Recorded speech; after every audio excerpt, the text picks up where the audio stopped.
Bien le bonjour à toutes et à tous, Laurent de la Chance en direct de vos après-midi 15h-18h du lundi au vendredi sur vos ondes préférées CKMA, CJPN et CHQC. C'est la Francofête, 23e édition cette année et puis comme vous avez pu l'entendre hier, full d'interviews et puis plutôt bien occupé et bien entouré. Je suis en compagnie du duo Beau Séjour, Jocelyne Baribeau, Dany Boudreau. Bonsoir.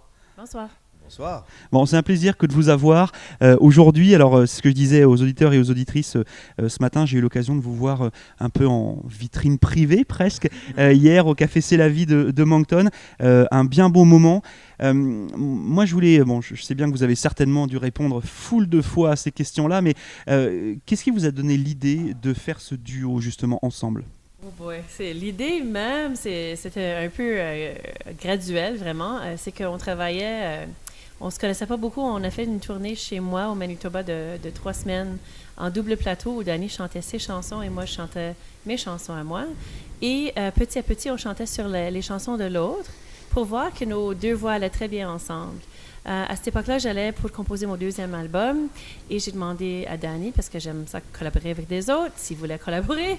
Puis petit à petit, les chansons qui sortaient, je trouvais que peut-être c'était pas pour moi. Puis un ami à moi, il a dit, propose à Dany peut-être il va vouloir travailler ensemble avec toi. Puis pauvre Dany a dit oui. C'est sûr qu'à ce moment-là, j'ai dit, écoute, on avait déjà 2, 3, peut-être 4 chansons d'écrites. Donc là, je lui ai dit, écoute, on va écrire des chansons, puis on verra où ça va. Puis ça donnait, 1 an et demi plus tard, on était en studio, ce qui était l'automne dernier, à ce moment-ci. Et puis, on a enregistré l'album. Puis là, on vient de le faire paraître. On est bien content du résultat. Ouais, c'est ça. Donc, on a une release party qui a été faite, c'était le 18 octobre, exactement. Si je dis pas de bêtises. Donc, c'est vraiment tout neuf. Alors, cet album-là, il est quand même super particulier. Enfin, moi, j'ai vu ça un petit peu de l'extérieur. Parce que, comme je disais à Dany tout à l'heure, je l'ai suivi avec d'autres projets, là, avec Sam Chante, etc. Et puis, j'ai vu arriver presque du jour au lendemain ce duo Beau Séjour. J'étais surpris de la rapidité d'exécution et 2 du résultat, de la qualité des compositions. Et moi, je voulais savoir un petit peu qu'est-ce qui vous a influencé l'un et l'autre dans la composition justement de cet album. C'est beaucoup ce qu'on appelle des road songs. C'est que pendant 3 cet album-là, il est vraiment meublé de ça parce que c'est des endroits soit qu'on a connus, qu'on a visités ou qu'on aimerait voir, qu'on aimerait visiter, ou des gens qui nous ont marqués ou des gens qu'on aurait aimé connaître. Donc, c'est vraiment ça l'album, dont l'extrait qu'on vient de lancer, Lucille Star. Pour situer les gens, Lucille Star, c'est une chanteuse franco-manitobaine, en fait, qui vient de la même région que Jocelyne. Et elle faisait carrière surtout dans les années 50-60, et ça a été la première à enregistrer une chanson très, très connue dans le répertoire, autant français qu'anglais, et on l'appelait The French Song, Quand le soleil dit bonjour aux montagnes. C'est une chanson qui s'est répandue, c'est devenu un classique ici au Canada. Puis, c'est vrai qu'il y a eu foule de reprises. Je me demande même s'il n'y en a pas eu une très récemment. Là, parce que je me demande, j'en ai pas passé une à la radio là, il y a 10 jours de ça. Puis ce qui a donné l'étincelle, si on veut, de cette chanson-là, c'est quand Jocelyne est venue dans les Maritimes pour faire Pour l'amour du country, sur lequel je travaillais, l'animateur de l'époque, Patrick Normand, lui a dit, tu sais, tu as les yeux de Lucille Star. Et puis ça, c'est fait à Moncton. Alors moi j'ai aimé la façon de faire cet univers un petit peu dans un bar. C'était presque un concert privé. Et puis moi ce qui m'a beaucoup plu, c'est toutes ces chansons qui sonnent finalement hyper autobiographiques, que ce soit Rue Cartier, on en parlait tout à l'heure avec Dany, ou que ce soit 84 saisons. C'est des morceaux qui peuvent toucher tout le monde de partout. Moi venant de France, j'ai été touché littéralement par ce morceau-là. Et du coup je me suis dit, mais à un moment donné, qu'est-ce qui a fait que vous ayez mis toutes ces tripes et toutes ces petites données autobiographiques dans un premier album finalement? Mais je pense que souvent, c'est ça la musique. C'est des fois, on vit une émotion, on vit quelque chose, puis c'est une façon de payer moins, aller voir un spécialiste pour en discuter, je pense.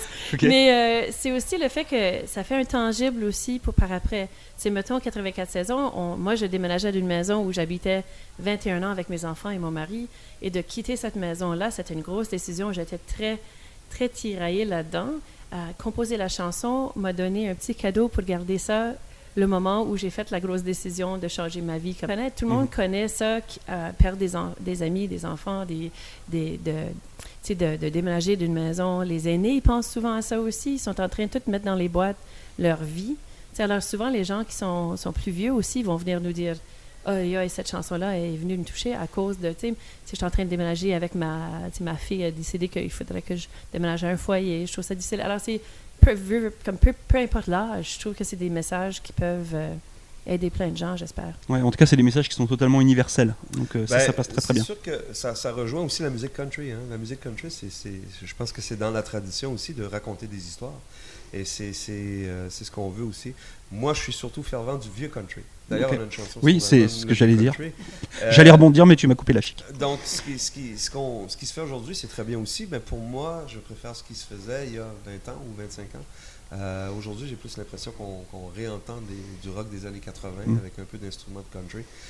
C'est les mêmes musiciens d'ailleurs que jouaient dans les années 80 qui se sont recyclés.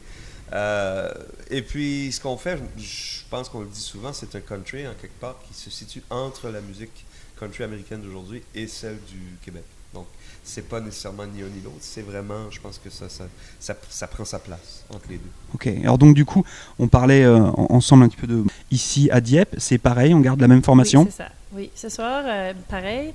Des fois, on fait des spectacles les deux, juste en duo, dépendant de la situation aussi des diffuseurs. Alors, on aime ça être les quatre, ça fait du bien avoir tout ça, mais on fait ça aussi les deux ensemble. Et on a déjà fait aussi avec un plein band, avec batteur, bassiste et tout aussi.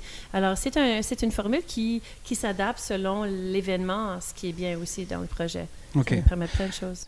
Le projet est tout neuf, c'est tout jeune, ce duo-là, et pourtant il y a une marge de... Enfin, il y a comment dire ça, un professionnalisme juste énorme là-dedans. Le projet est jeune, mais nous, on l'est pas jeune. Non, alors ça, je l'ai pas dit. Est-ce que c'est ça qu'on veut dire là? Non, c'est pas ça du tout. Je me serais pas permis.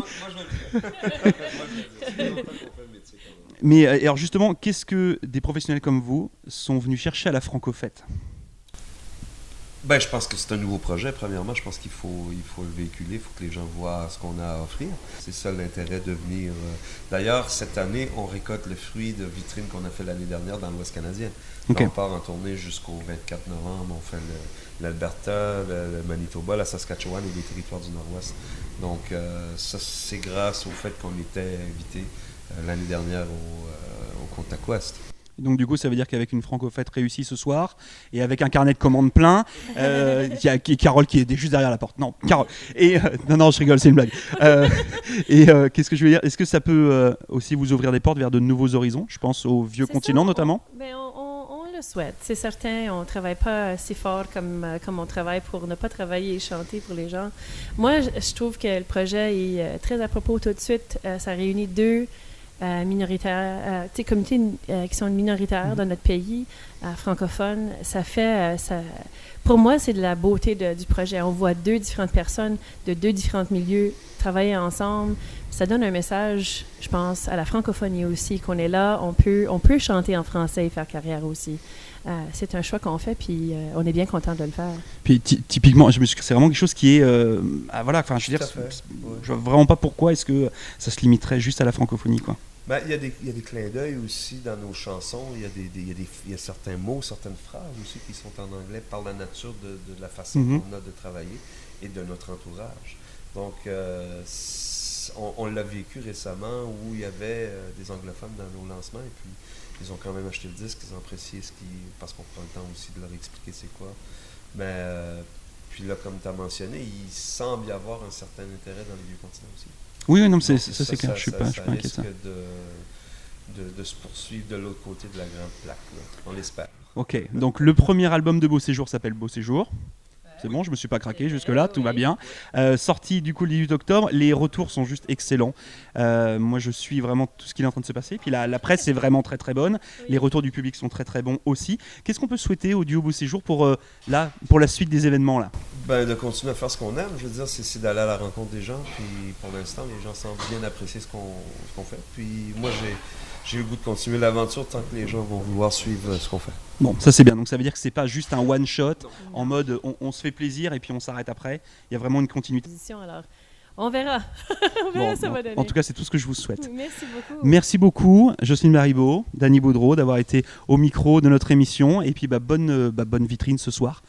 Profitez bien et puis on se tient au courant. Okay, merci, bye.